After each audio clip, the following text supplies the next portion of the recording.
This is the Selkirk Labs Project Boomstik in the elongated shape. It's the most unique feeling paddle that I've ever used. Is that actually a good thing? Let's get into it.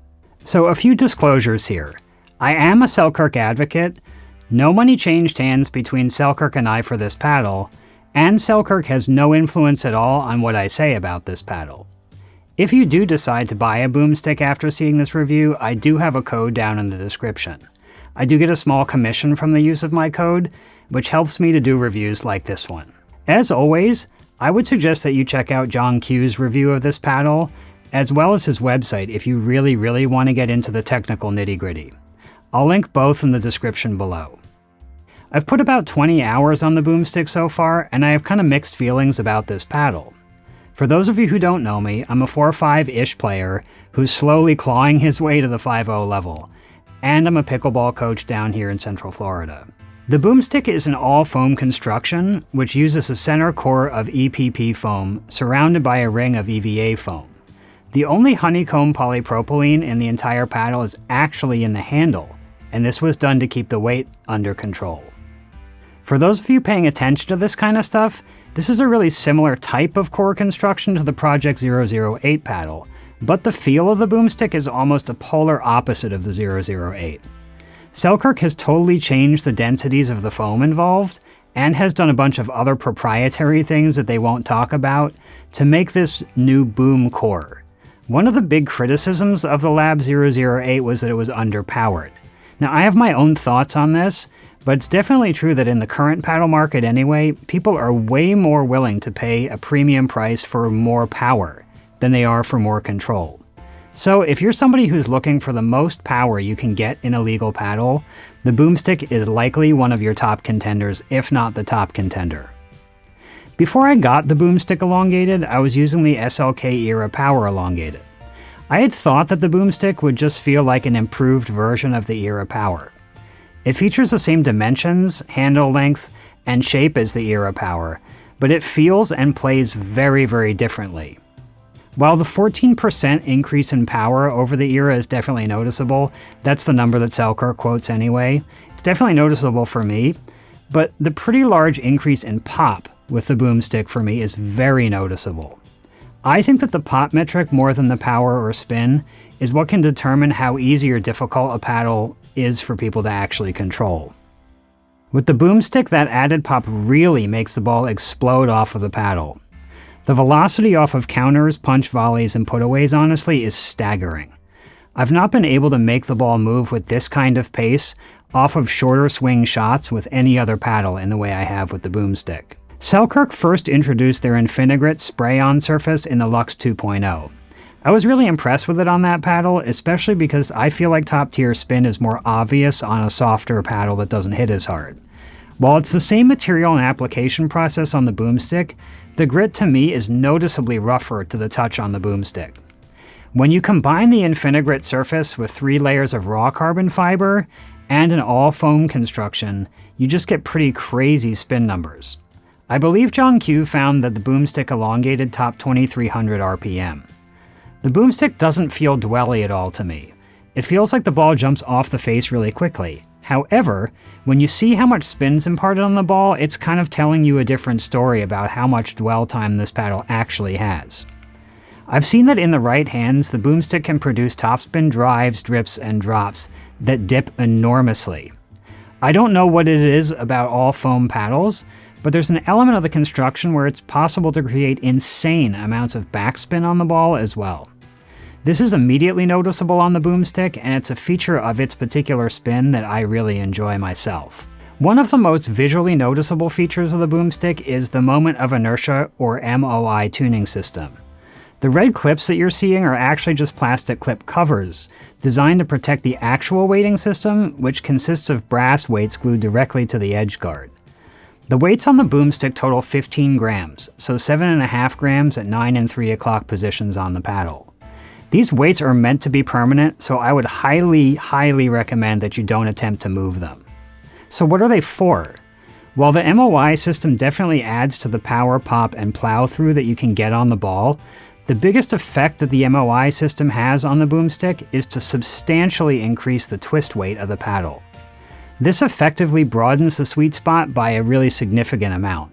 The follow-on effect of this is that the sweet spot on the Boomstik really does feel huge, a good bit bigger than any other paddle that I've used. I've hit a lot of off-center balls, as I do with the Boomstik, and the response off the paddle in terms of spin and direction of the ball on those sort of less than ideal contact point shots is pretty darn phenomenal. For a paddle that packs this kind of punch, it's remarkably forgiving. When I first saw the promotional materials about the Boomstik, it was immediately clear to me that Selkirk was aiming to make this paddle the best in class in all of the ways. And after hitting it for a good while, I can say that they've 100% accomplished that goal.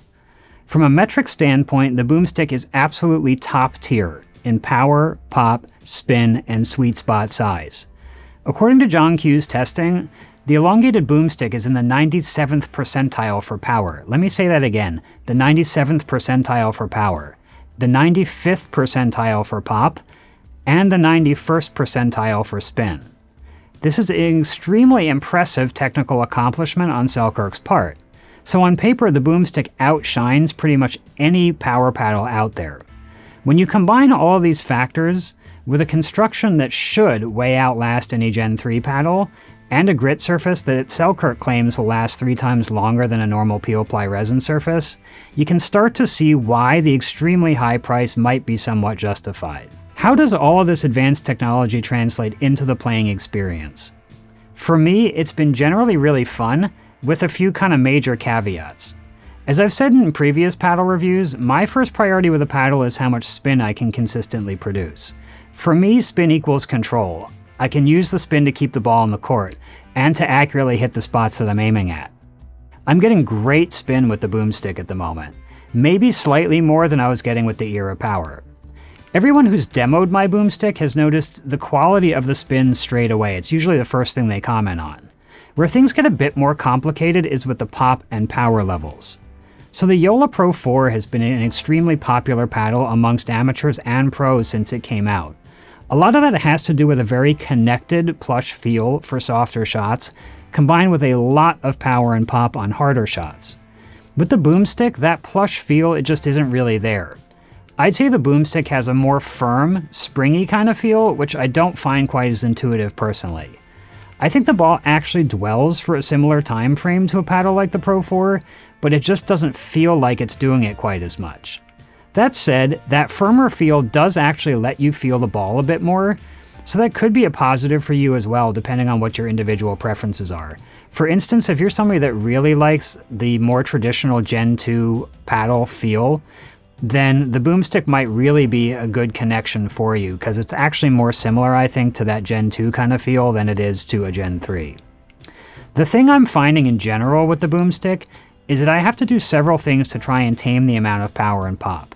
Chiefly, I'm having to really focus on keeping my grip pressure as minimal as possible, especially at the non-volley zone.